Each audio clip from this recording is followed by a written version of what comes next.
Hello and good morning to all of you and welcome to your own channel RS Tutorial. So today I am going to explain you non-linear partial differential equation of first order. So in this today we will see standard format third. Okay, बच्चे मैं 2 video already upload कर चुकी हूँ इस method के. This is the third part and the last part will be uploaded tomorrow. Okay, so please firstly like, share and subscribe this video as much as possible. And now you can follow me in my Facebook page RS Tutorial. बच्चे ध्यान दीजिएगा tutorial में double O है. मैंने उसका link इसके description पे दे दिया है एंड आप इस वीडियो की पीडीएफ भी डाउनलोड कर सकते हैं हमारे टेलीग्राम ग्रुप से. ओके, उसका लिंक भी इस वीडियो के डिस्क्रिप्शन पे है. Now start the standard form third. Now students see this black box. This is the standard format of your question. It means आपका जो भी क्वेश्चन होगा उस पे x, p, y and q की टर्म्स होंगी. ओके, सो LHS साइड पे x, p या RHS साइड पे y, q की टर्म्स होंगी. अगर ऐसा नहीं रहेगा तो आपको ये फॉर्मेट मैनेज करना पड़ेगा. ओके, बट यहाँ पर x, p और y, q ये 4 एलिमेंट जरूर होंगे. ठीक है, so see this is the format and हम यहाँ पर क्या मानेंगे, a एक वैल्यू लेट करेंगे, हम मानेंगे यहाँ पर. ठीक है, क्यों? क्योंकि हम क्वेश्चन पे देखेंगे ये. अभी आप सिर्फ प्रोसीजर और फॉर्मेट देख लीजिए. Okay, now p is equals to what 5xa and q is equals to what 5ya. ठीक है, नाउ हम after putting the value of p and q, अब हमारी p और q की वैल्यू से हम फाइंड करेंगे. ये आप कह सकते हैं एक फॉर्मेट या फॉर्मूला है. इससे हम क्या करेंगे, p की वैल्यू फाइंड करेंगे, फिर q की वैल्यू फाइंड करेंगे and after finding the value we will put p value of p and q in this equation or you can say in this formula. Okay, let's move. I have put all the value p and q.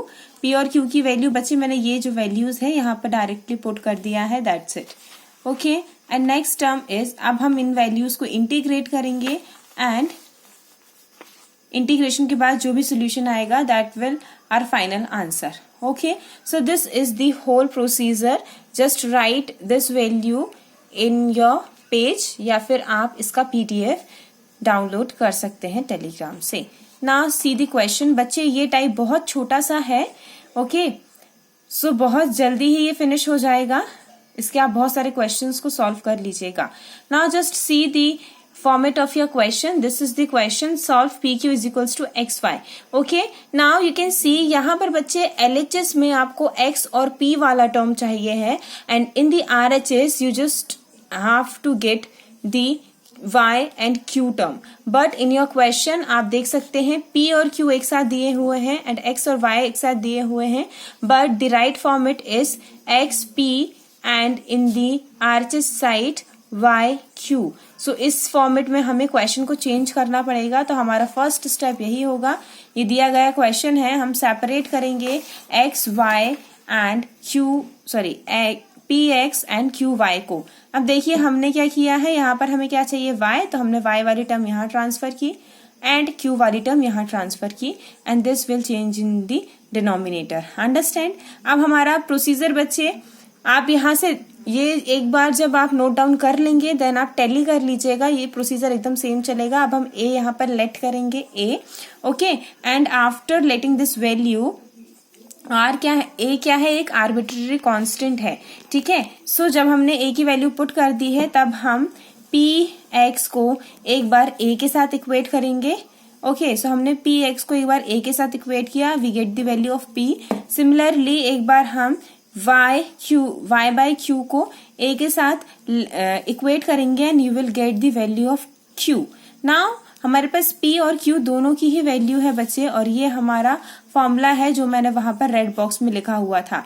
ठीक है, आपको इसी फॉर्मूले पे ये values put करनी है p और q की. सो नाउ हम p और q की वैल्यू यहाँ पुट करेंगे. नाउ स्टूडेंट सी है, मैंने p एंड q की वैल्यू यहाँ पर पुट डाउन कर दी है and our next step is integration of this value. ठीक है, नाउ मैंने इंटीग्रेशन ले लिया है दोनों साइड पर। नाउ आप इन वैल्यूज को इंटीग्रेट करें and you will get this. Okay, आपको इंटीग्रेशन का फॉर्मूला पता ही होगा बच्चे, x to the power m का इंटीग्रेशन होता है x to the power n+1 upon n+1।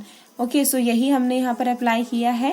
ठीक है, x²/2 एंड y²/2 यहाँ पर वैल्यू आई है एंड दिस इज नाउ इस हम 2 और a को बच्चे कॉमन ले लेंगे। आप लोगों को कॉमन लेते बनता है ना, ये हमने दोनों को मल्टीप्लाई किया, this will change into 4 and in the denominator a and इसी 2 का यहाँ पर मल्टीप्लाई होगा, sorry this is not 4 this is 2। Okay, और यही 2a का हमने यहाँ पर मल्टीप्लीकेशन किया। देखिए ये ऐसा है, मैं एक बार आपको रीराइट करके बता दे रही हूँ जिन बच्चों को प्रॉब्लम है। यहाँ b रहेगा बच्चे और यहाँ पर रहेगा आपका z। ओके, सो इसी 2a का इससे भी मल्टीप्लीकेशन होगा और इसी 2a का इससे भी मल्टीप्लीकेशन होगा। So this will change into 2ab and this will change into 2az। Understand? Now this is your final answer. Okay, so बच्चे मैंने आपके लिए कुछ प्रैक्टिस क्वेश्चंस लिखे हैं, these are your practice question. Please आप इन क्वेश्चंस को प्रैक्टिस कर लीजिएगा और कोई इशू है so please comment. Okay, so this is the final third format of your non linear chapter. Okay, so thank you for watching this video. I hope आपको ये मेथड समझ में आई हो। Please like, share and subscribe this video as much as possible. Thank you and have a nice day and keep smiling.